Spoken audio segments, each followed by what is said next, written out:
terms of those that want to promote their mental health and well-being, and like maybe where they could start with all of that. So any final thoughts on that subject? Just to sort of summarize a little bit, I think Yeah. probably the two of the main points are, and this is more for workplaces, that if you're in a position of leadership, even if you're not way high up, right, it's your responsibility to help create culture around this, and that's going to be uncomfortable for you.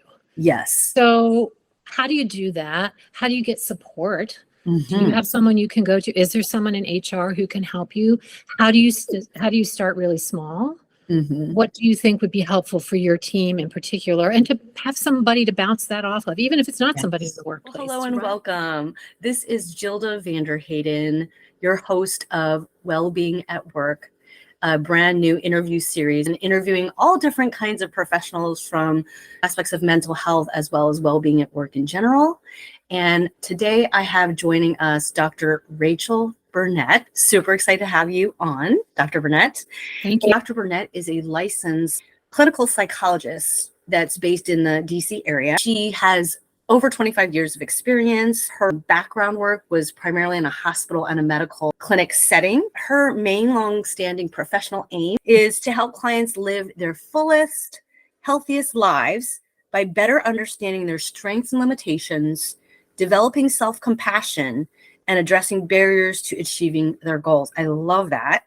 And she's an expert in helping clients identify important personal objectives and facilitating emotional and behavioral change to achieve them. And I'm super excited. I did not know this, but Dr. Burnett, I could go on and on, but I was super impressed that she's actually as an adjunct professor at the Georgetown University School of Medicine and the Smith College for Social Work. And she actually got her PhD from Duke University. So super, super excited to have you on the show, Dr. Burnett. Thank you so much for joining us. Thank you for having me. Absolutely. Excited to be here. Yeah. And so I'm curious, just to get a feel for your background and your journey, what actually drew you to the field of clinical psychology, and how did you become interested in mental health? You know, that's always a tough question, and it was quite a while ago now for me. But looking back, I can see that I've always been a pretty quiet, observant person with a real interest in other people. I always remember everything about other people that I meet. And I've always been pretty empathic, and I like helping people. I like helping people heal. So when I went to college, I started taking psychology classes and just realized, hey, this is something I'm really interested in. This is something that I feel like I'd be good at, and just decided to go from there. Took a few years off and then went back to graduate school. So fantastic. Pretty simple. Yeah. Yeah. Well, you're kind of one of the lucky ones, because not everyone figures that out so early on in their career, especially in college. So kudos to you for not having to go down that path of, well, what do I do after like 10 years? And that's not what you want to do. Yeah, that's really challenging. I have a lot of respect for people who switch, once they're in. That's important for a lot of people, but not an easy transition at all. As a clinical psychologist, and I'm super jazzed that I can talk with you directly, because I've never, I don't think, talk to a clinical psychologist. So to have an expert to be able to chat with is really cool. But in that role, were there any particular trends or patterns that you observed, especially when it comes to burnout with patients, particularly those that work in a corporate setting? And I think you had mentioned to me on a previous conversation that those were the kinds of patients you were usually seeing, those that worked in corporate pretty much. Is that right? Yeah, at least for the past 5 years or so. But yeah, throughout my career, but especially the past 5 years ago. So, all of my career has been in the DC area, and everybody knows about the reputation of DC, particularly with white collar workers, that it's really, there's a real grind culture. People are highly motivated, they're highly ambitious, they're highly educated, and they're not very good at taking care of themselves a lot of the time. So, one of the things that I've tried to help a lot of people with is just overwork and overcommitment to one's workplace. And I would say that is, well, definitely true of corporate people who work in corporate settings. I don't know if it's more true, but definitely true. I'm just thinking of the, numerous people I've worked with who have worked in corporate settings, just feeling like there's a lack of support, that the workplace doesn't feel emotionally safe. So it's hard to even conceive of admitting any tiny vulnerability, which is a really difficult way to live for 40, 50, 60 hours a week. That's very, very, very stressful. Lots of lack of communication, both from employers to employees and employees to employers.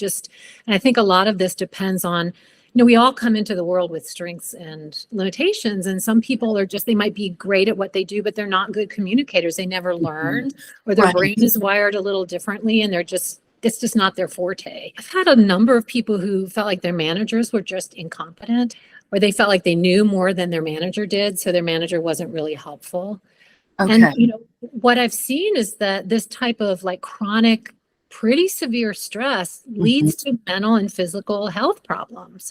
Interesting. Because people aren't taking care of themselves. There's no time. There's no one saying or requiring them to take care of themselves. And there's a real fear for a lot of people, especially if you've got a big job, you're in a big corporation or some other kind of agency, a fear of making changes to take care of themselves. Because, what if so-and-so doesn't like it, or what if it doesn't work, or what if I'm viewed as weak, or what if I'm viewed as, incompetent myself. So I think there's a lot of fear behind it. And when we get more fearful of something bad happening, we get more rigid, we're like, oh, I need to do it this way so this bad thing doesn't happen. And then the rigidity works against us, because then that makes it more difficult to make changes. So much fear of something bad happen, which is real. If you're a breadwinner, you're supporting a bunch of people, your professional reputation.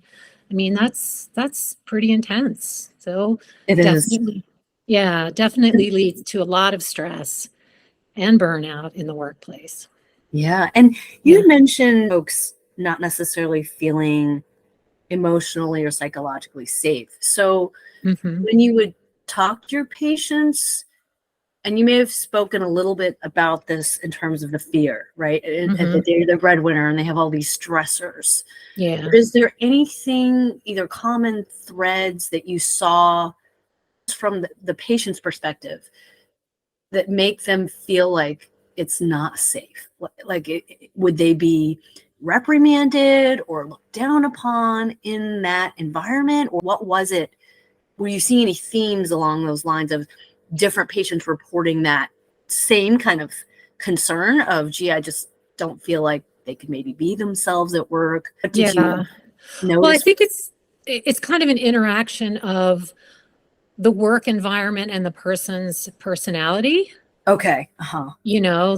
If you're more uptight or you're more obsessive and you work in an environment that doesn't allow you to be very human, then it's harder to do that. I have to say, and this is not based on a study or anything, but just my own personal experience, that a lot of attorneys who work for big law firms, it's pretty rigid structure. It's a rigid way to get to the top, to make partner. It's a real grind culture. And I'll probably use that word a lot, because we do live in a grind culture, that we're expected to be machine-like in a lot of ways when it comes to our work. And it's not really sustainable. And it doesn't support getting the best out of people. Right. Yeah. And it kind of brings me to wondering, Dr. Burnett, and maybe because the patients that would see you are the ones that were on the brink of burnout, so maybe you didn't see the other side. But I guess if you could maybe not necessarily design, but have in mind, take your patient and put them in this environment, and you had some say as to what that environment looked like. Are there any components that you would say would be advantageous for them and that they could then flourish? Yeah.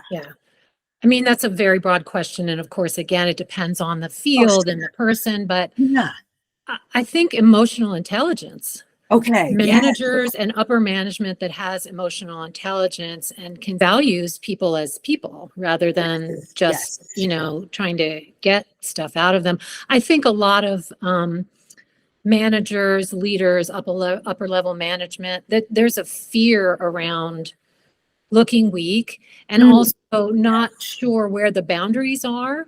Okay. Like how can I take care of the people who are under me without being intrusive? How can I not step over any HR, boundaries? Now, of course, I've never worked in corporate America. I've always worked in medical settings or mental health settings. So I'm not speaking from having been the head of a corporation, of course, but just, working with people for many years. Yes.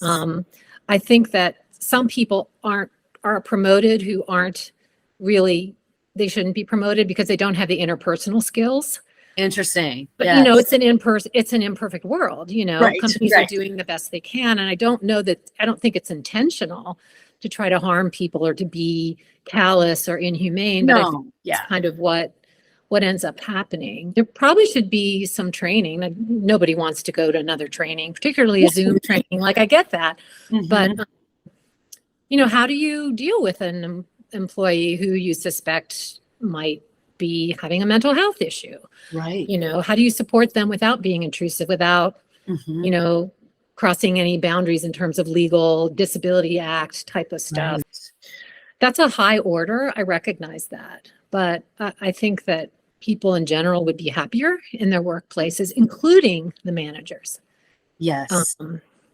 So I don't know if I think this is it's part of a generational thing. It's part of a larger cultural thing where we're switching from, old white men to people who aren't old white men, responding, being in positions of authority. And, one of the things that I know is true, and I've definitely witnessed, is anybody who's the only in a workspace, that's really hard if you're the only minority, if you're the only woman, the only disabled, that's like incredibly stressful. So those people need even more support. Yeah, I'm sure that's like an even higher level of pressure. Yeah. Those individuals. Yeah. Interesting. No, that's helpful. And I know it's such a broad subject, so I appreciate you sharing, because we just want to know from that perspective. And that's really helpful, because some of the audience watching Dr. Burnett, they're in a position where they may be change makers or leaders. And I just want to give them the other side. So this is really helpful. In terms of strategies, is there any coming to mind for you in terms of building resilience in the workplace in general that you think could be beneficial? Yeah. I think the most important thing is for people to really intentionally set time aside to take care of themselves, even if they feel like they don't have it. Yes. Yes. Getting enough sleep. Moving your body. And that doesn't mean, an hour to work out in the gym, just walking, just moving in some way. It doesn't have to be some intimidating, exercise routine. Trying to eat, these aren't, this isn't rocket science, but really trying to eat healthy meals and try to eat them regularly, because you can't continue to function if you're not taking care of your body. I mean, your body is necessary to do all of these things. So having emotional and creative outlets. Sounds easy to do, but it's really not. It's been surprising to me how much resistance there is for people who are coming to me and paying a lot of money to get advice. There's a lot of, it's not intentional, but again, it's that fear. Well, how can I eat lunch? Like this and this and this won't get done. Well, maybe that's okay.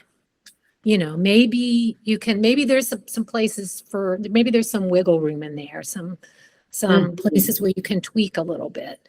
And this like insane, non-sustainable way of being and working isn't really as rigid as it seems like it is, as it feels like it is. Right. Yeah. No, that's I think spot on, because it's a lot of it is our perception and then the thoughts that we're having about whatever it is that it is. Another idea for building resilience in the workplace is learning how to assert yourself appropriately. That's really hard for a lot of people. They, just based on the type of family that they grew up in and how people dealt with conflict or didn't deal with conflict, various like cultural influences that, how in this environment can you assert yourself appropriately to get your needs met to the degree that you can in the workplace without being like overly aggressive Right. or overly passive. Using I statements, giving feedback in the form of, I mean, this is just, well known, but like a sandwich, a compliment, the feedback, and then another compliment. Yes. Another idea is really developing a mentorship relationship. And I know some companies do that, like it's sort of a service or it's part of their culture to do that, but to have a trusted, more experienced person who you can go to. I mean, even when you're not going to them, I think that goes a long way into feeling like, okay, somebody has my back here. Or at least they partially have my back, or they have it in this particular area. I'm not so alone.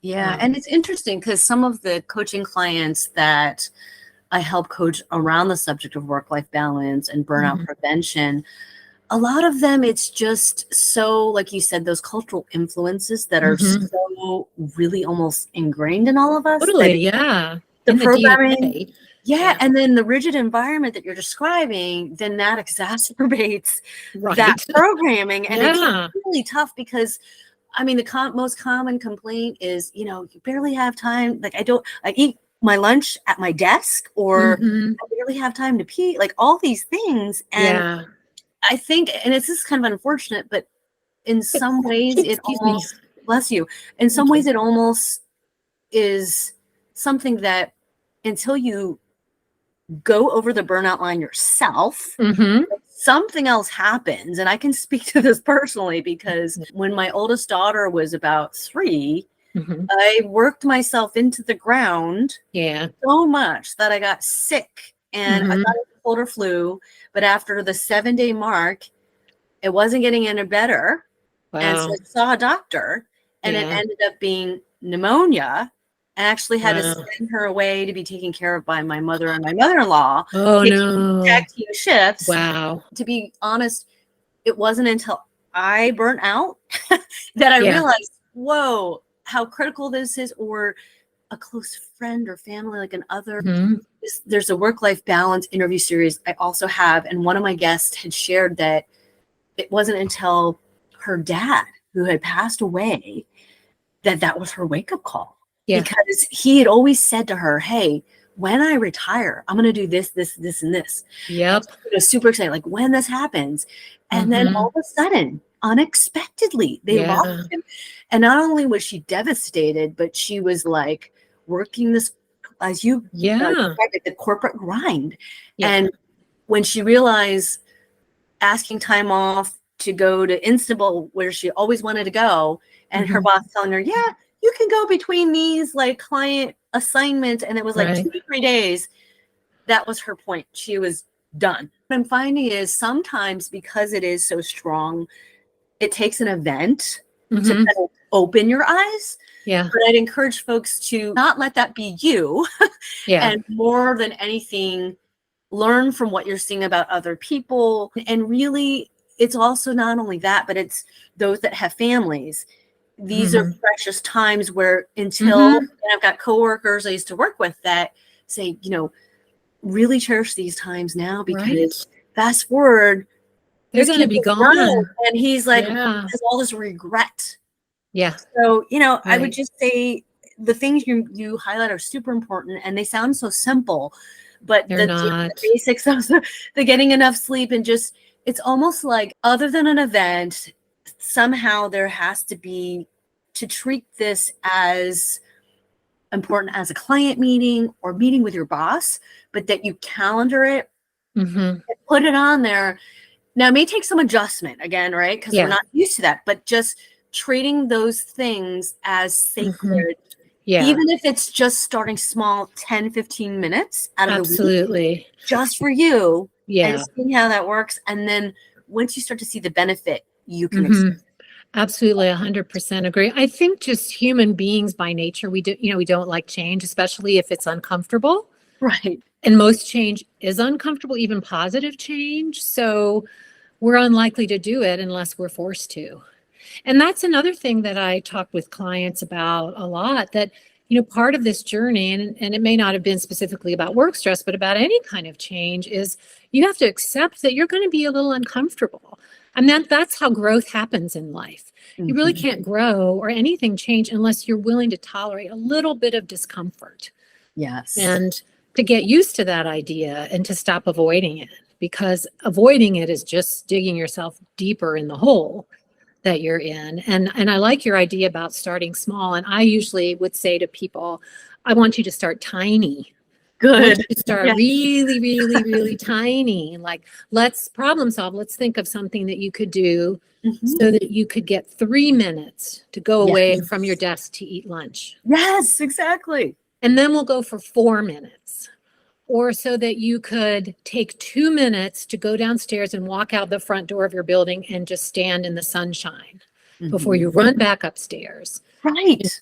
Or even just standing up in your office, if you have a window, you can get to it, and looking out at nature. Look at the trees, look at the birds, look at the grass. Because we're not built to work well without rest. Right. Not. And what's interesting is it's counterintuitive types of actions. Yeah. That, well, wait, you think if you just push through whatever you're working on, you'll save more time, you'll get more done. Yeah. But interestingly, there've been a lot of studies that actually show that taking breaks actually make you more productive. Yeah. Well, it's confusing because there's times where we do have to push through. True.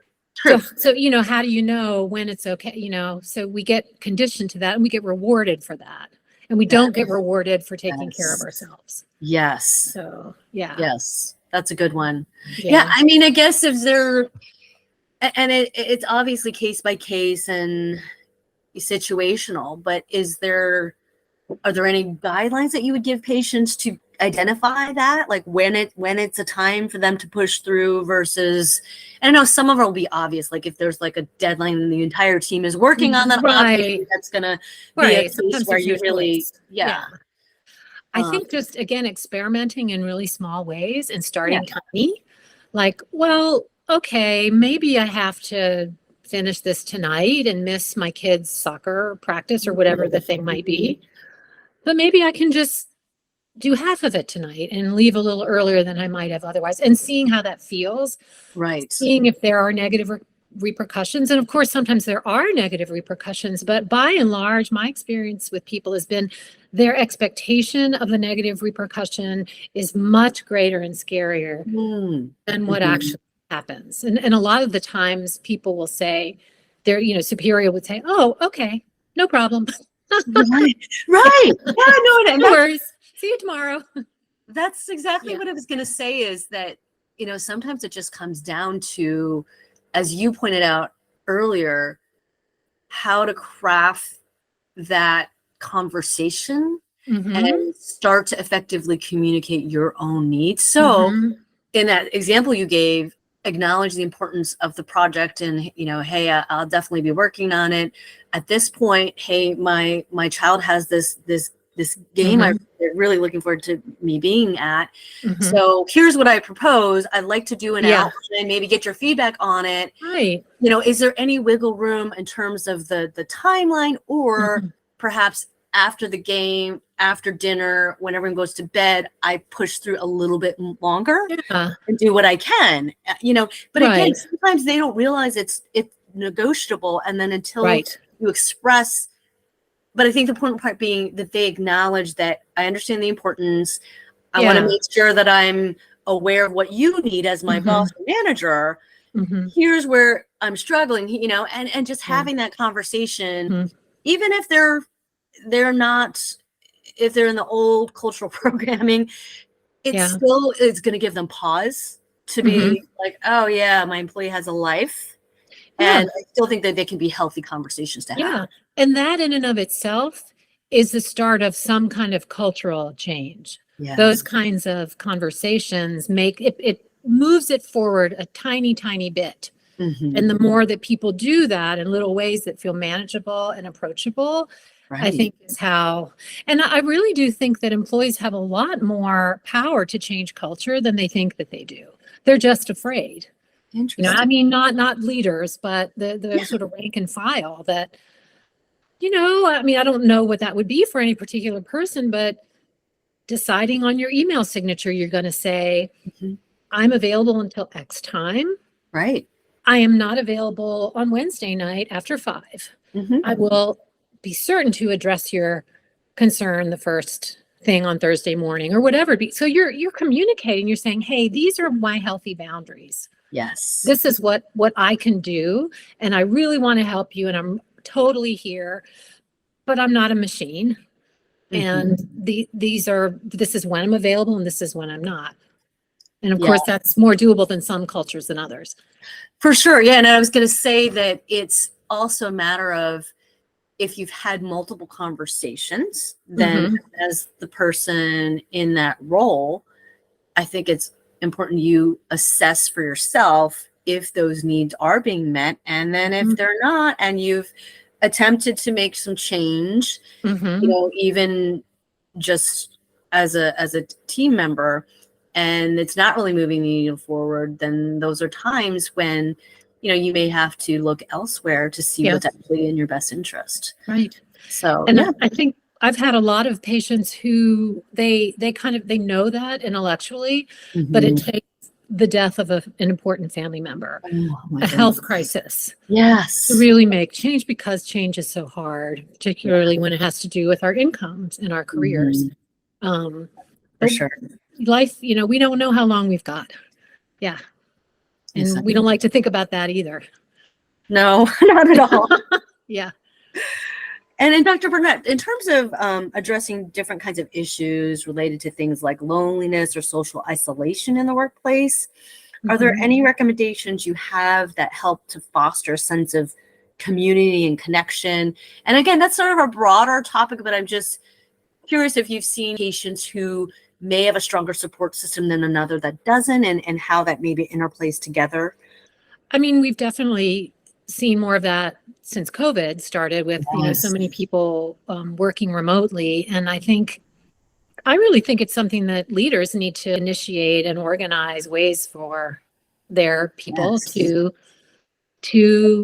talk, to communicate with each other, to have a gathering, to have some kind of, to be the role model for, it's okay to do some non-work talk. Yeah.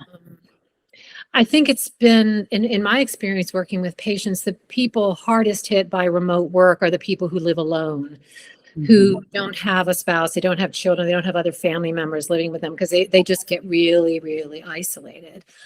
Some people really like that. And, so many people don't want to go back to working in the office because it's so much more convenient and they really like the flexibility. I don't think there's any magic pill. I think everybody just has to try a little bit harder. And I think that leaders in companies could take that on, and it would come back to serve them most likely.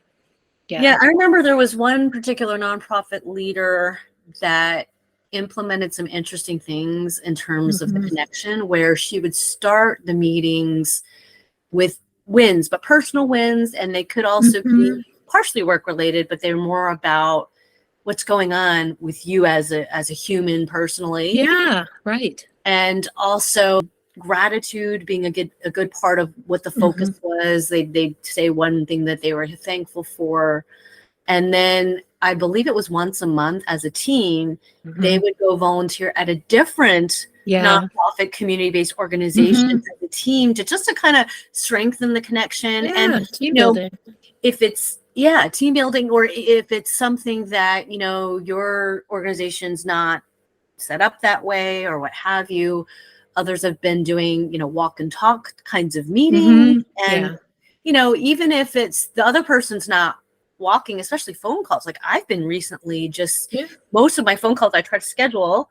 In fact, I have one this after our call. Right, in the afternoons, if the person's okay with not doing a video meeting, I say, do you mind? I'm just going to do a walk and talk. Can we chat and connect there? And it's just so much fun. And they expect background noises. So there's a lot of different ways people can be creative about it. And it doesn't, you could be the initiator of small little changes. Like, oh, I heard that so-and-so was doing like walk and talk meetings. Oh, how's that? I think that, being really intentional about what that connection looks like, and maybe even asking the team, I've been thinking about this subject. Does anyone have any ideas? And, even brainstorming together some even different just ideas. bringing it up. Yeah. That gives people freedom to think about it and to know and to think, oh, it's okay for us to talk about this stuff here. Exactly. Yeah. I would go so far as to suggesting that leaders of meetings encourage people to say, what's one thing that you did go around the table. What's one thing that you did at work this week to take care of yourself? Oh, I like that. Yeah. Now that's a little too warm and fuzzy for a lot of people, but that's a way to bring that into your culture, that yes, not only do we know that people do this, but we're encouraging you. Mm-hmm. Exactly. Yeah. Exactly. And that's a highlight. And then for the next meeting, they're like, ooh, they asked that question again. I might want to think about what my answer is going to be. Yeah. I like that. That's everybody starts to get more permission. Mm-hmm. Yeah. Perfect. Now, some people might take too much permission, and that's a whole other problem, Right. but I think that's less likely. Yes. Yeah. No, I really like that. That's a fun one to try. In terms of addressing different issues related to the stigma and discrimination around mental health, especially in the workplace, are there any particular either steps or tips that you have that can help reduce those barriers? I mean, both for, I'd say, either the patient as employee or even employers. Anything on that front? And that's a tough one. And I mean, it's a little difficult for me to address just because I've never worked in HR or been but I think that if, and I think I mentioned this earlier, that if leaders in management can take more responsibility for creating a culture where it's not taboo to show any weakness, or where it's not taboo to share something personal about yourself. Yes. And of course, that varies by personality. And some people will need, probably all leaders would need some guidelines about, well, what's okay to say and what's not okay to say. And be really clear about their boundaries around that. Right. Another thing that I think would be helpful, and this might be more of a legal thing than a company thing, but to make sure that there's parity in benefits that you offer employees between physical health and mental health. And it used to be, and I think it still is in the district, that it's in the law that any company in DC has to offer parity between mental health and physical health, so that there is actual benefits, because a lot of mental health benefits that people have in their insurance, they're phantom benefits. And that's before we even get to, can we find a therapist who actually has availability? It's like, the deductibles are so high, they only pay so much per session, and it's a business. So that's a real barrier to people getting care. I think, managers can just be sensitive to people having time off. Like, you might have a weekly therapy session. That really helps you iron out some problems at work and makes you a more valued, productive employee. And you're even doing it online now. You don't need the time. You don't need the 2 hours to drive, park, do your hour session, and then come back. You only need the 50 minutes or the 45 minutes from your office. So to be understanding that maybe that's what people need and are doing, and to not give them grief about it. That's a good one. I like that, actually, the fact that COVID brought to light these different types of things. And I think now more than ever, because of COVID, mental health has kind of bubbled up to be not just something to brush under the rug. It's now become, I wouldn't say it's an employer issue, but it's something that employers can't ignore. And it's important for them to address if they want that top talent, because new talent or any potential new hires are going to want to know that they're entering a more supportive environment that will not only help them do their job, but also where they can see themselves prospering and doing well. Exactly. As a person, right? And let's hope that continues, that it doesn't just revert back to the way it used to be once COVID's in the rearview mirror, so to speak. We'll have to see. Yeah. But maybe it's been more of a lasting cultural shift. I sure hope so. Yeah. And I would say some employers, because I used to actually work in benefits before doing this. One of the things to check out as an organization is a lot of times certain insurance companies that your company might already be working with, usually like short-term disability, long-term disability, and life insurance, oftentimes those companies will have an EAP program. Yes, EAP. Employee assistance program, for those that don't know what that is, where employees can get a benefit that allows like 3 to 6 different visits with a mental health provider. Sometimes they're telephonic, sometimes it's video.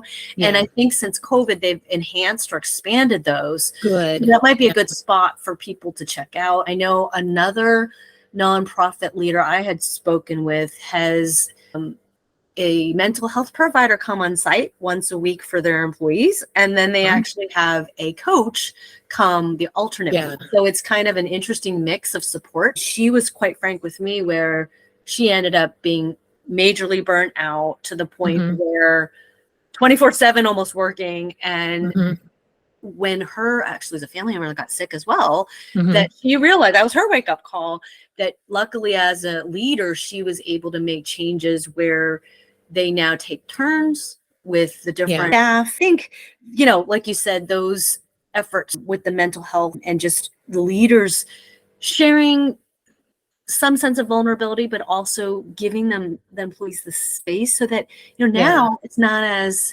uncommon for someone to take quote unquote a mental health day.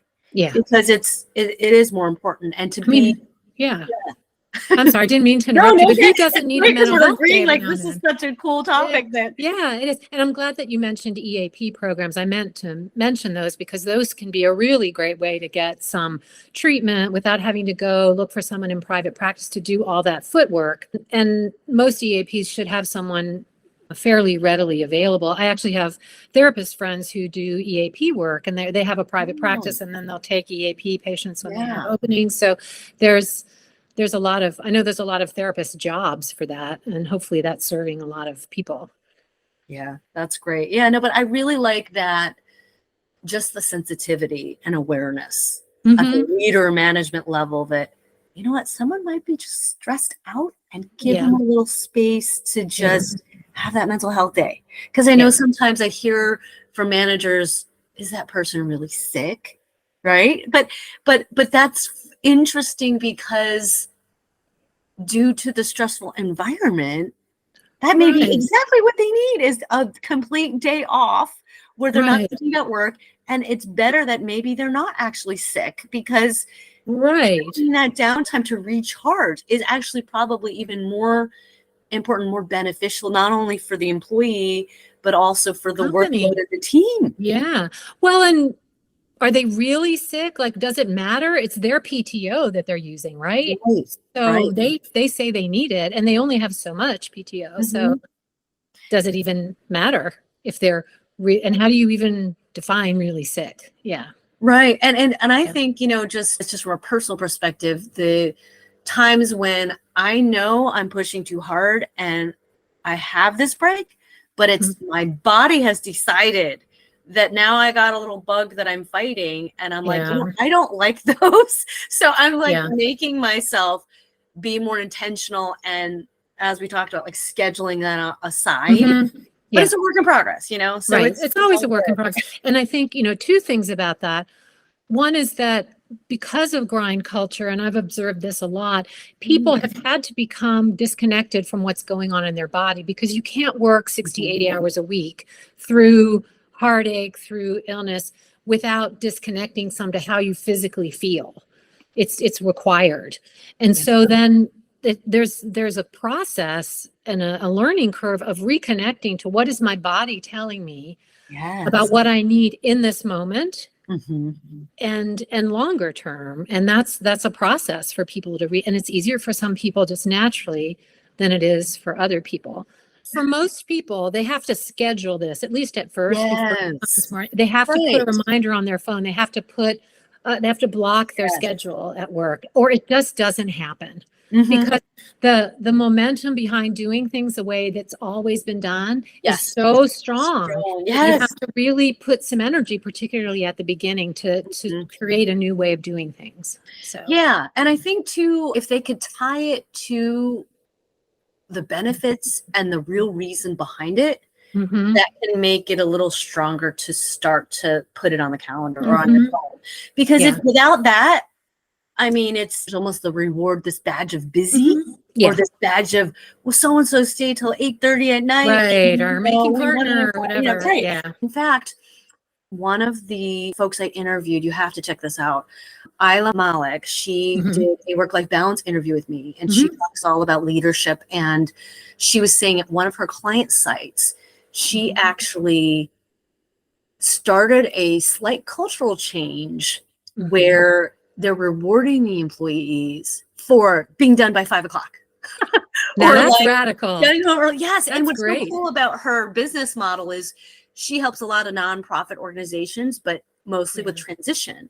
And Mhm. so she'll be the temporary executive director. So she has Mhm. some of the power to be able to like do those things. Oh, But what I a just great job. love that Yeah. the whole idea of how do we shift the reverse cultural programming Mhm. Right. to value the self-care, value Mhm. the well-being, and see what happens. Yeah. I can't wait to see that because that's a pretty radical thing to do, but makes so much sense. And it came from the person at the top. Yes. Um, I would encourage people to put, on their phone in their notes where they can see it frequently or on a sticky on their computer or their mirror. Like what are the motivators? What Mhm. are the motivators to change? Yes.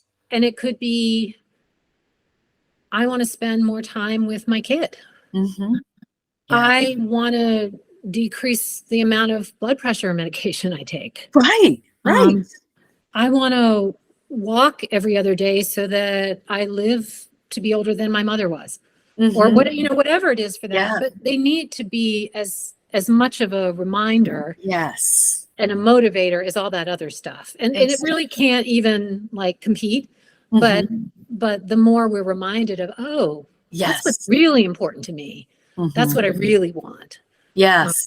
The more we Yes. can, orient ourselves in that direction instead of somebody else's direction for us. That isn't Mhm. in our best interest usually.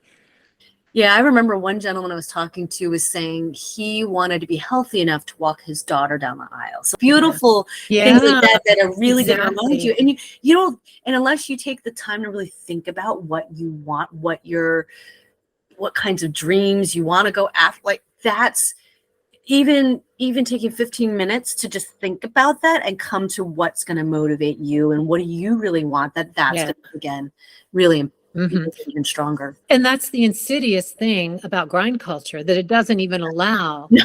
time to center with oneself enough to Right. remember Yeah. what you really want. Right. Right. It's very Exactly. insidious. Yeah. Yes. Oh, Yeah. great. Oh, this is so fun. Any particular either techniques or exercises that you use with patients that you're allowed to share?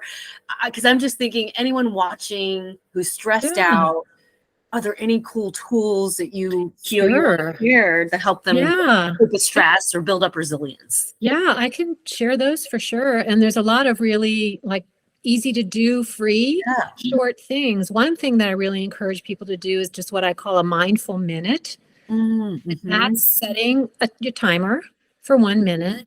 Okay. You get to just be alone and sit and do whatever mindfulness practice feels the most useful to you. It could just be breathing. Or, Mm-hmm. even if you can't leave your office, turn your chair away from your computer so that your back is to your computer. So you'd be less Yes. likely to be distracted. Sometimes people just do that while they're waiting for the elevator Mm-hmm. or they're waiting in the line for coffee. But to intentionally, I mean, I use the word intention a lot because this doesn't happen unless Yes. people are intentional, Correct. reminding themselves about it. To take a time, okay, I'm just going to breathe now. Or I'm going to close my door and I'm going to stretch for Mm-hmm. 30 seconds because I need that. And that's going to make me feel more centered. That's something that a leader could do at the beginning of a meeting. Mm-hmm. We're Yeah. all just going to have a mindful 30 seconds or, whatever, or a Right. minute. Right. Oh, and you don't have to do anything. Like it's not imposed, but we're just going to sit here and we can all just breathe and really bring ourselves into the moment instead of, thinking about what we were just doing or what Right. we're gonna do after this. Yeah. Yeah. And in Um, fact, you're reminding me, I remember there was another nonprofit organization that I had talked to that what they would do, and I love this, they would, before the meeting started, they would have everyone think about what is their intention for the meeting. Yeah. And Mhm. what do they want not only to share, but also what do they want to take away? Which is very Yeah. interesting because just even entertaining that thought changes the Mhm. whole dynamic and the chemistry of the meeting. Absolutely. It's not, it changes it. Yeah. It's not just another boring meeting, and it requires you to show up in a different way. It does. For Yeah. sure. Yeah. And what do you not need to share? Mhm. Is a Right. good question too. Yeah. That's a good one What's as not going to well. be helpful. Yeah. Some Yeah. other ideas we kind of touched on before, like Uh-huh. just taking an official stretch break in the middle of a meeting. Yeah. I used to be a Girl Scout leader a while ago, and in the middle of the meetings, and these were little kids like first Yeah. graders, you know, everybody would get up and they get to jump around a little bit That's because cute. then they can focus more Right. for the rest of the meeting. And I think it's the same for grown-ups. Yeah. Yeah, Yeah. for sure. Oh, I love Um, that. It's almost like I want to go back and look at kindergartners and first graders, like what could we learn from Absolutely. that Yeah. time? Because they're so curious and so fun and so open, but that's the kind of humanity we need to tap back into. Yeah, I was going to say maybe we should bring like nap mats so we can take a nap in the Yes. afternoon. But I think what would happen is people would just sleep at the office overnight. That's Like true. maybe that's not Oh, a bad. no. Well, maybe that You're is a bad right. idea. Yeah. You're right. I mean, I think I've said most of these before, but you know, looking out the window, remembering what your healthy boundaries are, that Uh-huh. maybe you can Yes. experiment saying no in a Yeah. low stakes kind of situation, seeing how Mhm. that goes, and that can give you confidence to then maybe take on something a little higher stakes Yes. from that. Not eating at your desk, actually Mhm. giving yourself a break, even if it's only for a few minutes, going to Mm. the room or sitting on the bench outside or whatever Right. it is. And this is a really big one, especially for introverts, Mhm. closing your door sometimes during the day, if you are lucky enough to have a door. Yes. Yes. Because for introverts, that constant availability and the constant noise and people Mhm. stopping by is really draining.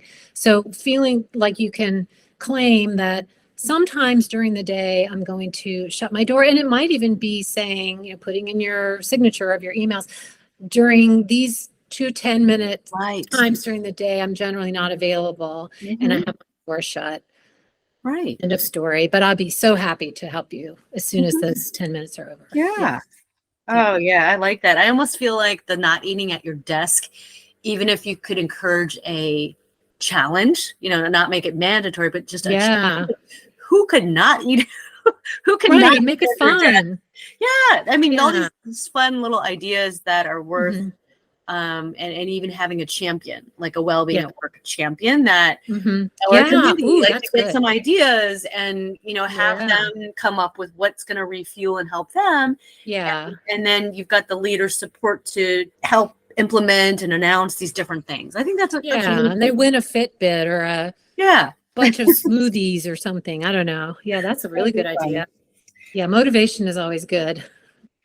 Absolutely. And then in terms of working with patients that are experiencing, you know, a lot of stressors outside at work, you know, family issues or other health concerns or even financial strain, are there any more strategies that are going to help them stay in a healthy balance between their personal and their professional lives? So that's a pretty broad question, and there's Yes. a lot of different, and I know you know that, That's but a okay. lot Yeah. of different scenarios that can encompass Yes. all that. But if I had to say in general, Yeah. you know, what I try to help, because most people who come to therapy are really overwhelmed and they do have multiple stressors, and Yes. that's why they're there. To Exactly. really, you know, give them a place where they can just kind of dump it all out and they Yeah. don't have to have it all together. Okay. So, and that could even be just somebody that isn't a therapist, just someone in your life Yeah. who can do that and can do that in a way that's helpful to you. You don't have to have it all together. Right. And then I often just try to help people identify, you know, what is going on? What are the top 3 or 5 things that you feel like really need to address, and let's prioritize those. Let's set some more realistic expectations from yourself and from other people, because you know we're all in our heads all the time. Yes. And a lot of the stuff that happens up there is pretty crazy. And it's not, you know, not that people are literally crazy, but our thinking is off. Like it's not reality based, a lot of it. We tend to be really, really hard on ourselves. And so it can help just to get that stuff out and for someone else to challenge it. Like, well, is that really the case? If you did that with that Right. really? And maybe they would. And maybe you should Yes. go home. And this is kind of a cognitive behavioral like strategy. Hmm. Why don't you try that and see what, we're kind of gathering evidence here. Right. Is that true or not? Let's go do an experiment and see if those are really realistic expectations of Hmm. yourself and otherwise. And then I really try to help people problem solve about taking better care of themselves, because people are Yes. usually just fried to a crisp. Hmm.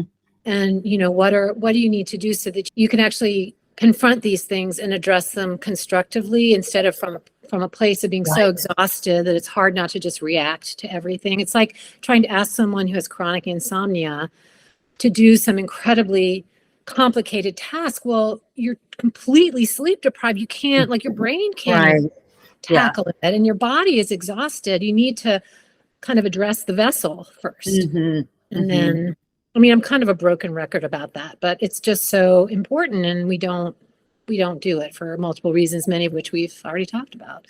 No, for sure. Yeah. I like the idea of the helping them to problem solve. I think one of the biggest realizations I had in terms of studying and attempting to figure out what's the right Yeah. balance is really that there's some aspects of situations that you are able to have some control over, and then there are parts that you do not. Yes. And I think Right. the acceptance of the Mm-hmm. parts that you do not have control over, being at peace with Yeah. that, actually Absolutely. helps to kind of empower you of like, well, what are the things around the situation that I do have control over? Mm-hmm. And you may think by looking at a situation on the exterior that not might not be a lot, but it's again more of an internal game of, well, Mm-hmm. wait, I can control my own reaction. I can Yeah. control my thinking about it. I can Yeah.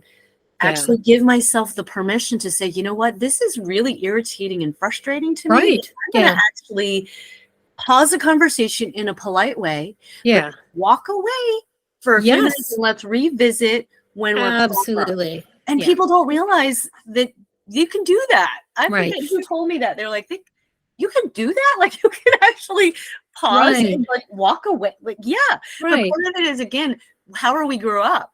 Things Right. were allowed or not allowed, or maybe Uh-huh. conflict was It's shoved complicated. under the rug and never dealt with and Right. never talked about. Yeah. That it's That's not, the appropriate yeah, that's the appropriate assertiveness that I was talking about. Like, yeah, it's much better to do that than to lose your cool and yell, or to get exactly. really defensive Right. with the person, or do both, and they probably don't even, they might think you just have to answer a phone call or go to the bathroom or something. They may even, you can do it in very undetectable ways. Yeah. Yeah. And I would just add to your first recommendation, Dr. Burnett, of the giving them a place where they can, dump things out, like, Yeah. especially with all the stress. It's like having an overfull backpack, and it's Yeah. going to explode if he doesn't have a release or a Yeah. venting point. And I think even if someone may not have a trusted person that they can confide in, okay, maybe that they, Yeah. like, there's the solo person who not, even just journaling or writing out Yes. all the thoughts can still serve Yeah. as a way for them to kind of get that Hmm. all out. Writing a letter to someone Yeah. you're frustrated with. Yeah. Just journaling. It's a Yes. really good point. Yeah. A No, place to put it, to contain it, like, that yes. isn't just you. Yeah. Right. Yeah. Yeah. And then, just even coming back to that later and kind of seeing, well, like, just getting a perspective of, wait, Hmm. here's at the time, at that moment, you thought were Yeah. all these stresses and frustration, but when you give yourself Yeah. that space, a little bit of time, Hmm. and come back and kind of like see, well, yeah, Yeah. maybe I was in a different space, and what Yeah. stuff. Perspective changes. That can be Yeah, really, really useful. Absolutely. awesome. These are so great. It's just such a fun interactive conversation. Oh So yeah, I'm we're so on the enjoying same page. myself. I'm like, oh, yeah, Fantastic. that's what I do. Like, people ask you what you do, it's sort of hard to encapsulate it, but this is getting at a lot of it. Yeah. And I'm just curious, I guess, from a personal and professional perspective, because of, I think, the addition of other patients being kind of waitlisted in Mhm. all the work that you are doing, how are you able to stay motivated, energized, and what kinds of practices do you personally use to help support your own well-being? Yeah, thank you. Good question. Well, as I mentioned, I retired recently, so it's Yes. a lot more relaxing than it used to be, but when I was working, I tried to learn new stuff, like go to conferences, read books, and hone in on the things that I was interested in that made me feel that things that were juicy, that made me feel like, oh, this stuff's really interesting. I'd like to incorporate that in the work that I do. I'd like to give a talk where I work about that because I think it would be useful for our workplace. Just learning new things. I always like to really work on a team. I found that working on a multidisciplinary team, that's usually like a doctor, a psychiatrist, a social worker, me. In medical environments, often there are these multidisciplinary teams. You get a lot of different perspectives and other people hear what you have to say, and and you're also not holding the whole responsibility for the thing by yourself because you're together doing it. I really enjoy working that way. Supporting my own well-being. I'm pretty big on just doing the basics, like getting enough sleep. I eat healthy.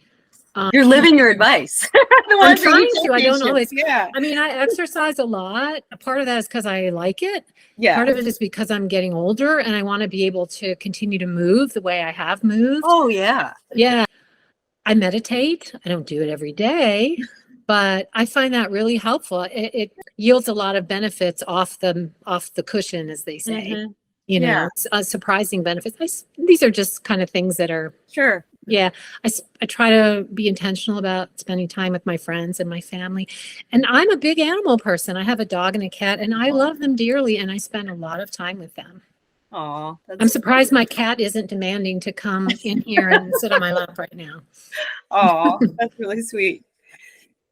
And then in terms of advice you'd give to individuals that struggle with mental health issues, especially in their workplace, are there different ways that you can think of that they can advocate for their own needs and well-being? And again, I know you already spoke to the sort of helping them to be a little bit more assertive about their needs. And I think that's definitely part of it. Is anything else that comes to mind? And if not, if we covered it, that's okay.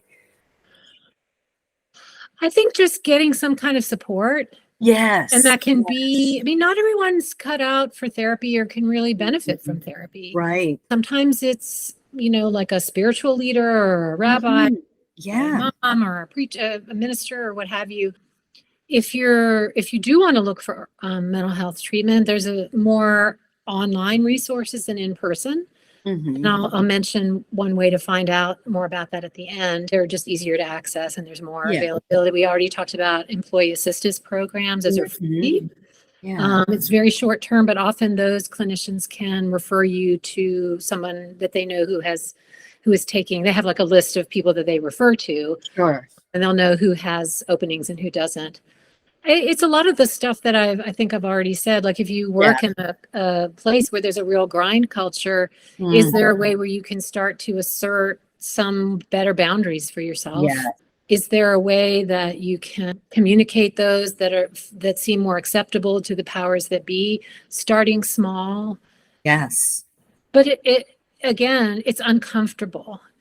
Because there's no way to do any of this without being uncomfortable. Sometimes that's just a fact of life. So realizing that, reminding yourself that when you're feeling uncomfortable, it's not because you're doing something wrong. It's because it's part of the process. Yes. It's just something you have to move through. It's not that you're doing something bad or wrong or poorly. Nice.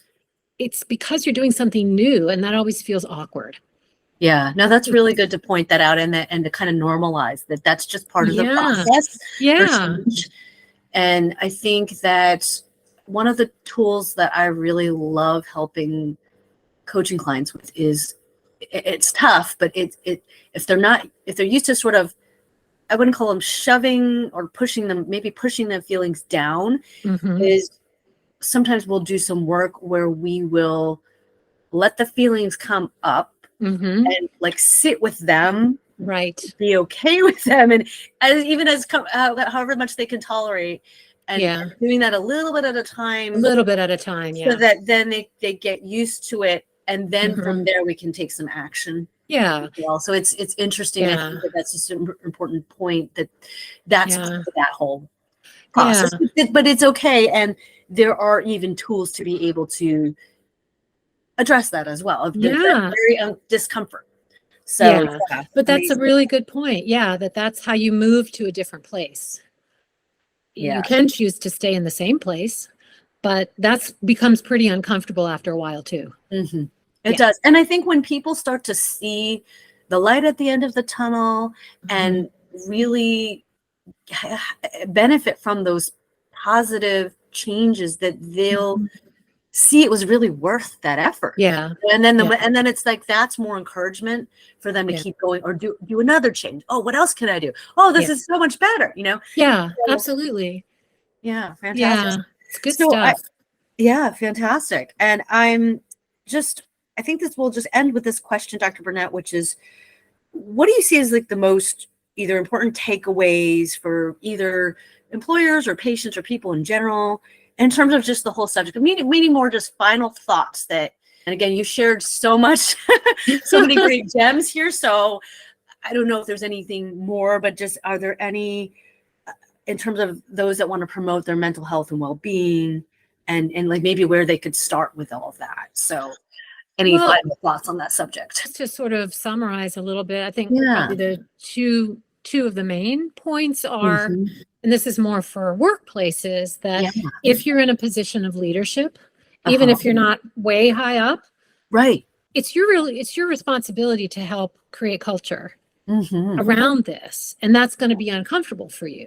Yes. So how do you do that? How do you get support? Do you Mhm. have someone you can go to? Is there someone in HR who can help you? How do you start really small? Mhm. What do you think would be helpful for your team in particular? And to have somebody to bounce that off of, even if it's not somebody in Yes. the workplace, it's your Right. friend, Yeah. partner, whatever. Yeah. Another peer. Yeah, absolutely. Yeah. I think people are just scared, and the only way they feel more comfortable in taking better care of themselves is if they see their boss doing it. They see that Yes. it's okay for you to do this. You're not going to get in trouble. You're not going to be viewed as shirking or anything like that. And the other, I guess, main thing is just change is difficult, Mhm. but not changing is difficult too. So which one do you want? Mhm. Understanding that not changing isn't a freebie. It's not like not changing and not going through that discomfort leaves you in a good place. Right. So there's a cost to that. So Sure. Sure. recognizing that, and then just start really, really, really small. I mean, I worked in a weight management clinic and trying to encourage people to eat differently. Like, Yeah. well, what's your goal for this week? I'm going to eat one mini carrot.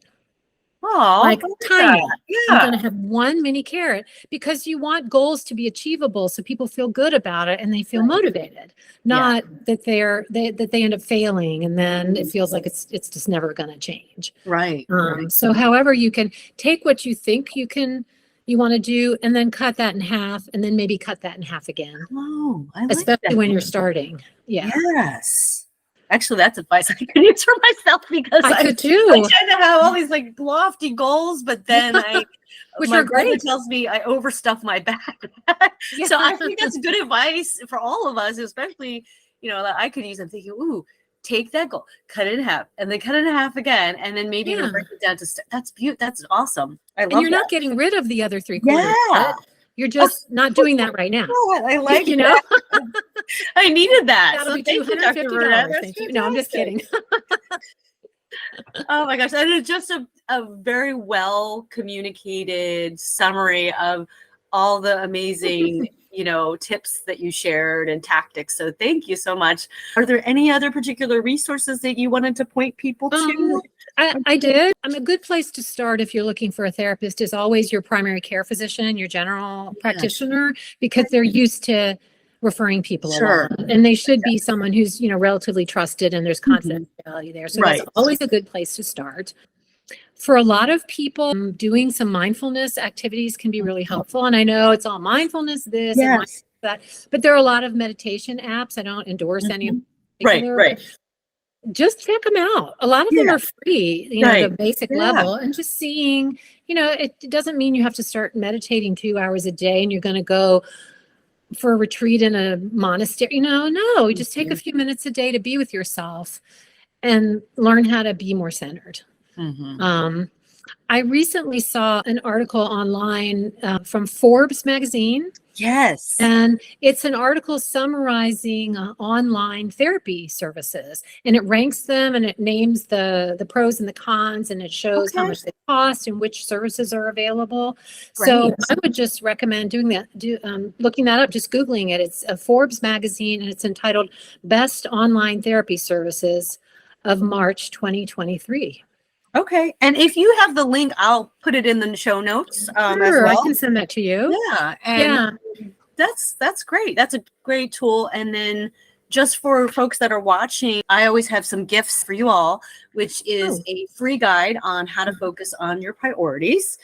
And it's more of a workbook style. And then also a daily happiness formula, which is a one-pager with instructions that just kind of can put a little bit boost of joy or happiness in your life. So feel free to check those out. I'll also put it in the link below. And I just want to thank my wonderful guest, Dr. Burnett, who, my first conversation with a clinical psychologist was super exciting. It wasn't too And it was scary, so was it? much fun. And it's funny, she and I were chatting before our interview. She's like, this will probably be a shorter interview because that was shorter. It ended up being just so fun and so engaging. So I'm so glad. Thank you. I've really enjoyed it. Thank you for having me on. Absolutely. Yeah, it's been a nice experience. Yeah. So definitely stay tuned. Check out our next bunch of episodes on this new series of Wellbeing Works. And thank you all for joining, and we'll see you in the next episode.